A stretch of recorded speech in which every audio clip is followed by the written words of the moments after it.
Это место многие называют одним из самых красивых на юге Италии. Но почему о нем почти никто не знает? Большинство туристов выбирают Амальфитанское побережье или Чинкве-Терре. А в это время в небольшом городке Сан-Никола-Арчелло, в самом сердце Калабрии, скрывается настоящий природный шедевр.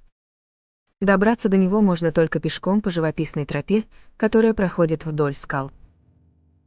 И именно поэтому момент, когда перед вами внезапно открывается огромная каменная арка, производит такое сильное впечатление. Это арка Маньо. Огромная каменная арка, которую тысячи лет создавали море, ветер и время. Ее высота – около 20 метров. Кажется, будто сама природа специально вырезала здесь идеальное окно с видом на Тирренское море. За аркой скрывается небольшая бухта с кристально чистой водой. Здесь море переливается всеми оттенками голубого и бирюзового, а отвесные скалы создают ощущение, будто вы оказались в настоящем природном амфитеатре.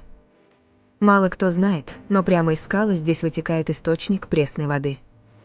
Он впадает в море, поэтому даже в жаркий летний день у самого берега можно почувствовать прохладные потоки. Такое необычное сочетание пресной и морской воды встречается довольно редко. А если поднять голову, можно заметить небольшое отверстие в скале, которое местные называют оком моря. Когда солнце находится под нужным углом, его лучи проходят через это отверстие и красиво освещают бухту, создавая почти волшебную атмосферу.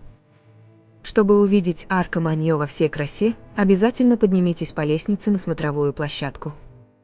Именно отсюда открывается тот самый панорамный вид, который невозможно забыть. Лучше всего приезжать сюда утром или ближе к закату. В это время скалы окрашиваются в золотистые оттенки, а вода становится настолько прозрачной, что можно разглядеть камни на дне даже на глубине. Самое удивительное, несмотря на такую красоту, здесь до сих пор нет огромных толп туристов. Поэтому можно спокойно наслаждаться шумом волн, морским воздухом и пейзажами, которые больше напоминают кадры из фильма, чем реальность. Если вы хотите открыть для себя другую Италию, не ту, что на открытках, а настоящую, обязательно добавьте арка Маньо в свой маршрут. Сохраните это место. Возможно, уже совсем скоро оно перестанет быть секретом.